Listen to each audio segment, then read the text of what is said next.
देखें ना, अल खिदमत फाउंडेशन जमात इस्लामी नजर आई, और तहरीक लबैक पाकिस्तान देखें ना, अब रिप्लेसमेंट नहीं है। ये बड़ी अहम खबर आपको दे रहा हूँ। खबर ये है कि जो ही चेयरमैन पीटीआई गिरफ्तार होते हैं, उसके बाद फौरी तौर पर पैमरा ने जो कवरेज पे पाबंदी लगाई हुई थी, जो तहरीक लबैक पाकिस्तान के ऊपर, हाफिज साहब हुसैन रिजवी और उनकी जमात के ऊपर, और इलेक्ट्रॉनिक मीडिया पे कवरेज पर पाबंदी थी, और उस हवाले से हुकूमत पाकिस्तान यानी वजारत दाखिला का और उनकी कमेटी का बाकायदा ये जून के मिड के अंदर ये एग्रीमेंट भी हो गया। लेकिन पैमरा ने चेयरमैन पीटीआई की गिरफ्तारी के अचानक बाद एक लेटर जारी कर दिया कि 21 जून को मीटिंग मिनट्स हुए, और उसमें चूंकि जो एग्रीमेंट हुआ था तहरीक लबैक पाकिस्तान का और जो वजारत दाखिला का, तो इस बुनियाद पर जो 21 और 22 के अंदर जो हमने बैन के हवाले से, पाबंदी के हवाले से नोटिफिकेशन लगाए थे, किए थे उनके ऊपर, वो हम वापस लेते हैं, और मजाज अथॉरिटी चेयरमैन पैमरा की वजह से। मुझे ये बताएं, क्या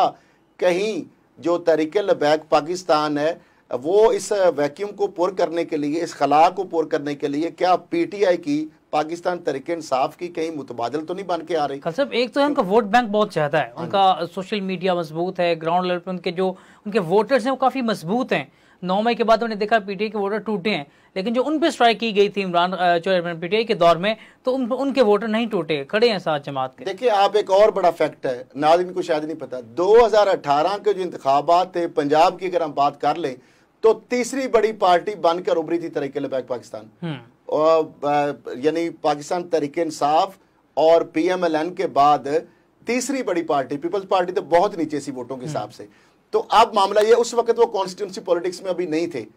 बिल्कुल थे ही नहीं। अभी जो पाकिस्तान बचाओ ने मार्च किया है, उसमें जिस तरीके से उन्होंने इंतखाबी मुहिम का यानी किया है, जिस तरीके से वार्म वेलकम किया गया है, वो मोटरवे से, जीटी रोड से और मुख्तलिफ जो पगडंडियों से, छोटे रास्तों से, लिंक रोड से, कस्बों में, शहरों में, छोटे शहरों में, देहातों में, करिया करिया, गली गली, नगर नगर वो जिस तरह आए हैं और जिस तरह लोगों ने उनको रिसेप्शन की है, और जिस तरीके से उनका एक बयानिया है, बयानिया क्या है कि पेट्रोल सस्ता करो, ठीक है, आफिया सिद्दीकी को पाकिस्तान वापस लाओ, और जो ब्लास्फेमी के वाले से उनका एक स्टांस है, जारी बात है, वो उन्होंने कहा उनके जो खिलाफ है दहशतगर्दी, सारी दहशतगर्दी की अदालतों में 295 के साथ सी के साथ वो भी लगाई जाए। अथॉरिटी जो है काउंटर जो ब्लास्फेमी के वाले से उसके क़याम की बात हुई, और फिर जो आवाम को रिलीफ दिया जाए, सस्ती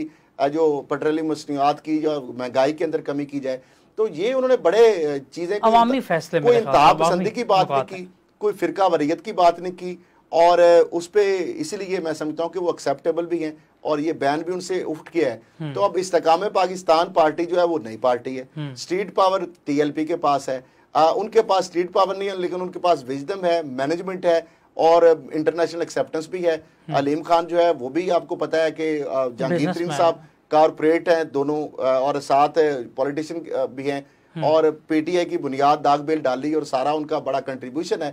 उनकी ज्वाइनिंग करवाना, पटके डलवाना, जहाज भगाना, इन्वेस्टमेंट करना, एटीएम्स के ताने सहना। तो अब ये है कि अगर ये दो पार्टियां मिल जाती, क्योंकि एक अटेम्प्ट हुई है तहरीक लबैक पाकिस्तान को, राना सनाउल्लाह और कुछ लोगों ने कोशिश की कि ये सीट एडजस्टमेंट, तो लादा वो नहीं हो सकी। उन्होंने कहा हम किस तरह का, हमारा तो बयान ही खत्म हो जाएगा, तो बयान है ना कि मर जाएंगे, अच्छा, उसके बाद